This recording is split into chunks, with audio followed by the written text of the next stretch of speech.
السلام علیکم میرے سارے دوستوں، امید ہے کہ آپ سب خیریت سے ہوں گے۔ آج ہم ایک اور واقعہ سنیں گے، تو چلیے واقعے کی طرف چلتے ہیں۔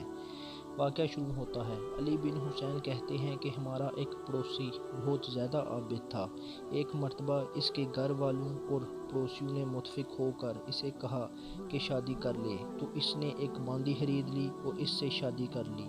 یہ باندی گانا گایا کرتی تھی اور اس عابد کو اس بات کا پتہ نہیں تھا۔ ایک دن یہ اپنی محراب میں کھڑا نماز پڑھ رہا تھا کہ باندی نے گانا بلند آواز میں گانا شروع کیا۔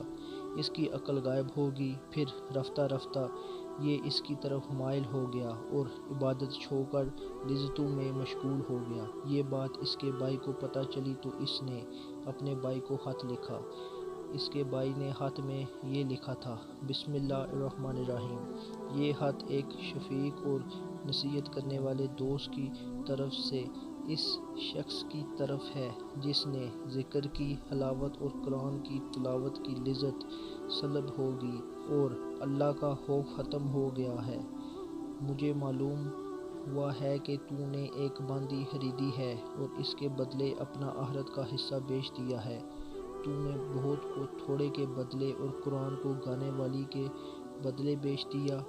میں تجھے ایسی چیز سے ڈراتا ہوں جو لذت کو توڑنے والی، شہوت کو ختم کرنے والی ہے۔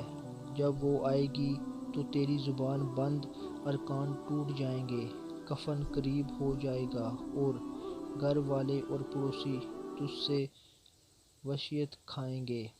میں تجھے اس آواز سے ڈراتا ہوں کہ جب بادشاہ جبار جلالہ کی ہیبت سے لوگ گھٹنوں کے بل گر جائیں گے۔ میرے بھائی، میں تجھے اللہ کے غصے سے ڈراتا ہوں۔ پھر اس نے یہ خط لپیٹ کر اس کے پاس بھیج دیا۔ بھائی کو یہ خط اس کی مجلس سرور میں ملا۔ یہ پڑھتے ہی وہ سب کچھ بھول گیا۔ پھر فوراً ہی اس مجلس سے اٹھا، شراب وغیرہ کے برتن توڑ دیے اور باندی کو چھوڑ دیا۔ پھر قسم کھائی آئندہ نہ کھانا کھائے گا اور نہ نیند کے لیے ٹیک لگائے گا۔ نصیحت کرنے والے بھائی نے اسے موت کے 3 دن بعد خواب میں دیکھا اور پوچھا کہ تیرے ساتھ اللہ نے کیا معاملہ کیا؟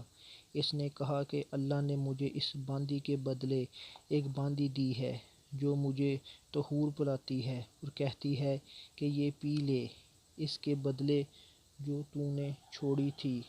والدین اور حریم سے اپنی آنکھیں ٹھنڈی کر لے۔ یہ تھا ہمارا آج کا واقعہ۔ امید ہے کہ آپ کو یہ واقعہ پسند آیا ہوگا۔ تو چینل کو سبسکرائب کیجیے اور ملتے ہیں ایک اور ویڈیو